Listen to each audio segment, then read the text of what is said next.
ابصار صاحب، کیا آپ کے لیے یہ جو فیصلہ آج آیا ہے یہ ایکسپیکٹڈ تھا؟ دوسرا، ریلیف کا سلسلہ شروع ہوا ہے یا مشکلات آگے جا کے چیئرمین تحریک انصاف کی بڑھتی ہوئی دکھائی دے رہی ہیں؟ جی بالکل، یہ فیصلہ ایکسپیکٹڈ تھا اور سب لوگوں کو اندازہ تھا کہ یہی فیصلہ آئے گا، کیونکہ ہم نے دیکھا ہے کہ ہماری بدقسمتی سے عدلیہ کا ہماری کا ٹرینڈ یہ ہے کہ جدھر سے پریشر پڑتا ہے، جدھر سے زیادہ تنقید ہوتی ہے، وہ اس طرف ان کا جھکاؤ ہو جاتا ہے یا کچھ اور اپنی پسندیدگی بھی ہوتی ہے۔ لیکن مجھے خوشی اس بات کی ہے کہ پی ٹی آئی اس فیصلے کو ویلکم کر رہی ہے اور جج صاحب کی بہت تعریفیں کر رہی ہے، انہی جج صاحب کو جن کو پچھلے ہفتے تک وہ شدید تنقید کا نشانہ بنایا ہوا تھا، اور اس پہ بار کونسل نے اور وکلا کی جو دوسری تنظیمیں ہیں انہوں نے احتجاج بھی کیا، اور حکومت نے بھی نوٹس کیا تھا کہ اس طرح جج کے خلاف آپ پروپیگنڈا مہم نہ چلائیں۔ لیکن لگتا ہے کہ آج اس پروپیگنڈا مہم کا مثبت نتیجہ نکلا ہے، تو میں تو یہ ایکسپیکٹ کر رہا تھا یہ فیصلہ دوسرے لوگ بھی معذرت کے ساتھ فور انٹرپشن ابصار عالم صاحب، آپ نے چونکہ اس کی طرف اشارہ کیا ہے، تو کیا اب یہ سلسلہ رک جائے گا جو مہم چلائی گئی تھی اس کا؟ رک گیا، آلریڈی رک گیا۔ آپ نے شاید شعیب شاہین جو ان کے وکیل ہیں ان کی زبان سے نکلنے والے تعریفی کلمات نہیں سنے، ابھی کچھ دیر پہلے میں سن رہا تھا، تو وہ رک گیا ہے، آلریڈی رک گیا ہے۔ کچھ دنوں بعد اگر کچھ اور فیصلہ، کوئی اور کیس وہاں گیا اور وہاں فوری ریلیف نہ مل سکا تو پھر دوبارہ شروع ہو جائے گا۔ یہ تو ٹرینڈ ہم بدقسمتی سے اس ملک میں بن گیا ہے کہ میری مرضی کا فیصلہ ہوگا تو خوش آمدید، اور مرضی کے خلاف ہوگا تو ظاہر ہے تنقید کا نشانہ بنے گا، اور اس کا اثر بھی نظر آتا ہے ہمیں عدلیہ کے فیصلوں میں پچھلے 10-12 سال میں جو کچھ ہوا ہے اس ملک میں۔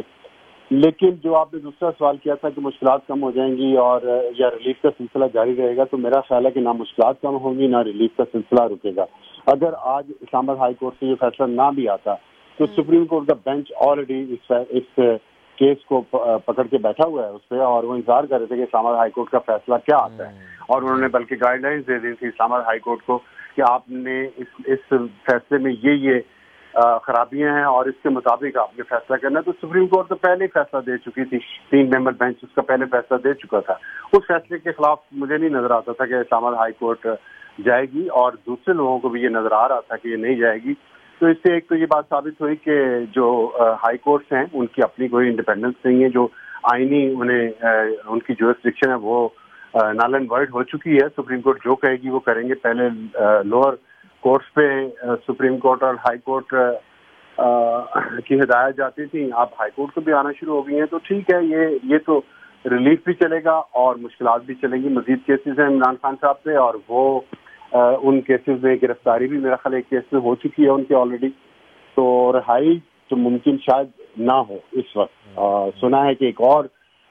پٹیشن ہائی کورٹ میں فائل کر دی گئی ہے کہ پی ٹی آئی کے چیئرمین کو کسی بھی اور کیس میں گرفتار نہ کیا جائے۔ اگر وہ قبول ہو جاتی ہے تو پھر تو شاید وہ باہر آ جائیں گے، لیکن اگر وہ اس وقت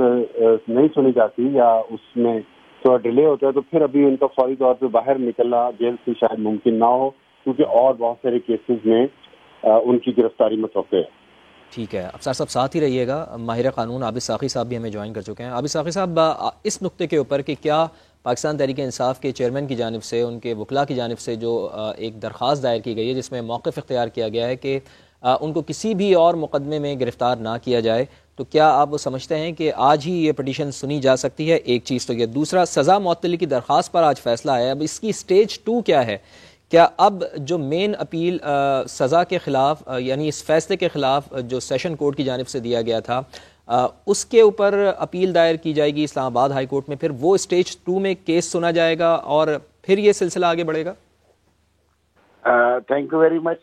پہلا سوال آپ کا یہ ہے کہ یہ جو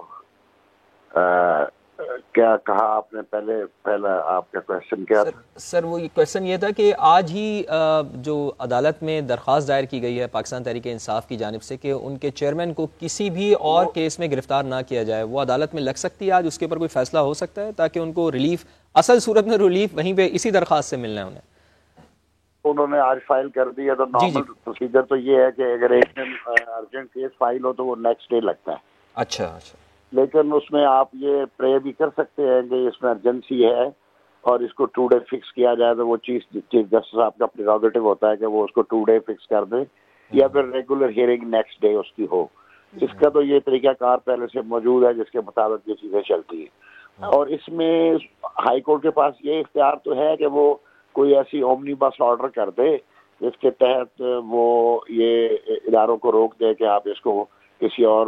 مقدمے میں گرفتار نہ کریں. لیکن لا یہ ہے کہ اگر ایک ملزم گرفتار ہو جائے تو اس کے خلاف جتنے بھی مقدمات ہوتے ہیں ان سب میں اس کی گرفتاری جو ہے وہ ڈالی جاتی ہے, اور ایک قانون کا تقاضا ہے. آصف زرداری صاحب کے کیس میں یہ ڈیسائیڈ ہو چکا ہے پہلی سپریم کورٹ سے. اور دوسری جو بات آپ نے کی ہے کہ سسپینشن کا جو معاملہ تھا, سینٹینس کی سسپینشن کا معاملہ,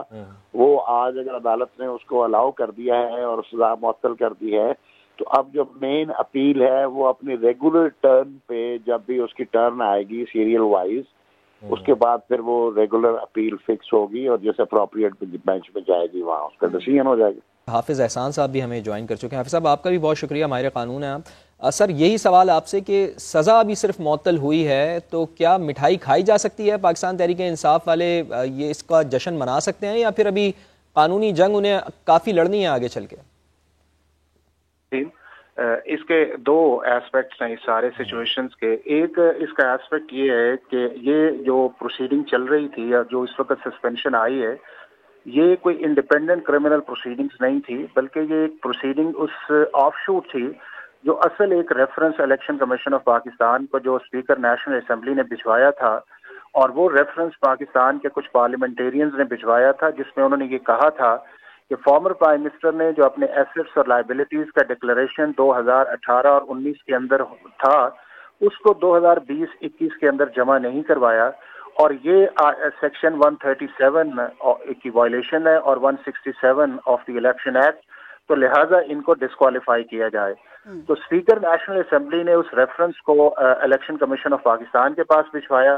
اس کے بعد الیکشن کمیشن آف پاکستان نے اس چیز کے اوپر نوٹسز کیے, فارمر پرائم منسٹر وہاں پہ گئے اور وہاں کے اوپر انہوں نے ایک ایڈمیشن فائل کیا کہ جی بالکل یہ بات ٹھیک ہے, لیکن میں نے ان کو اپنے ٹیکس ریٹرنز کے اندر اور اپنی ویلتھ اسٹیٹمنٹ کے اندر ڈکلیئر کروایا ہے. لیکن الیکشن کمیشن آف پاکستان نے یہ ہولڈ کیا کہ ٹیکس ڈکلریشن اور آپ کی ویلتھ اسٹیٹمنٹ جو ہے اس کا سیکشن 137 کے ساتھ کوئی تعلق نہیں ہے, تو لہٰذا آپ نے انٹینشنلی مسڈکلیئر کیا ہے اور آپ کرپٹ پریکٹسز کے اندر آئے ہیں. اور انہوں نے 137, 167, 174 کے اندر جو ہے وہ کیس کو ڈیسائیڈ کیا, اور 170 اور ساتھ ہی انہوں نے 63(1)(p) کے اندر for the remaining term prime minister former کو ڈسکوالیفائی کر دیا.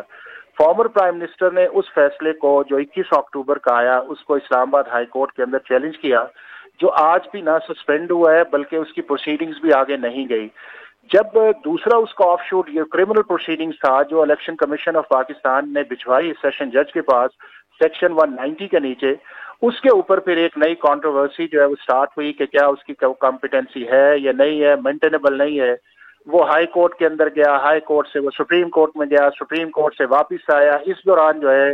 وہ پروسیڈنگز کسی جگہ رکی, کسی جگہ نہیں رکی, اور انڈائٹمنٹ کے بعد 342 کی اسٹیٹمنٹ آئی اور 5 اگست کو انہوں نے 3 سال کی سزا سیشن جج نے اور 1 لاکھ روپے جرمانہ کر دیا جو 174 کے نیچے ہے. اس کا ریزلٹس یہ نکلا کہ ہمارا کانسٹیٹیوشن کا آرٹیکل 63(1)(h) یہ کہتا ہے کہ اگر آپ کو 2 سال سے زیادہ کسی کیس کے اندر کورٹ آف لا سے سزا کر دی جائے تو آپ 5 سال کے لیے ڈسکوالیفائی کر جاتے ہیں for the election process in the country.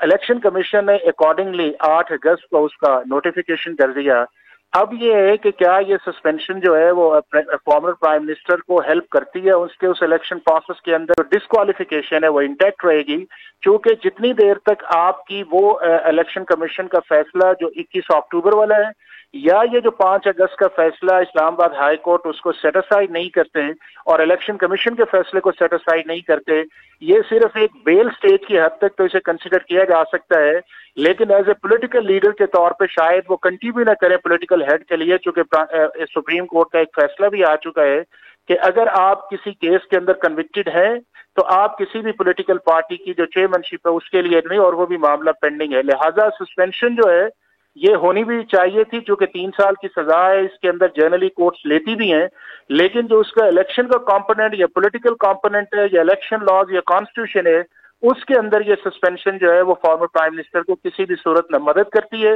اور نہ ہی انہیں الاؤ کرے گی کہ وہ اگلے الیکشن جو ہونے والے ہیں اس کے اندر کسی پروسیس کے اندر جائیں, جتنی دیر تک یہ دونوں چیزیں جو ہیں وہ اسلام آباد ہائی کورٹ سے انڈیپینڈنٹ اس کا فیصلہ نہیں آتا. کنسائزلی حافظ احسان صاحب آپ نے اس کو ڈیٹیل آپ نے بتایا، آرٹیکلز کا حوالہ دے کر آپ نے اس کو ایلیبوریٹ کیا ہے کہ آگے کیا آپشنز بچتی ہیں اور کیا کیا کچھ ہو سکتا ہے چیئرمین تحریک انصاف کے ساتھ.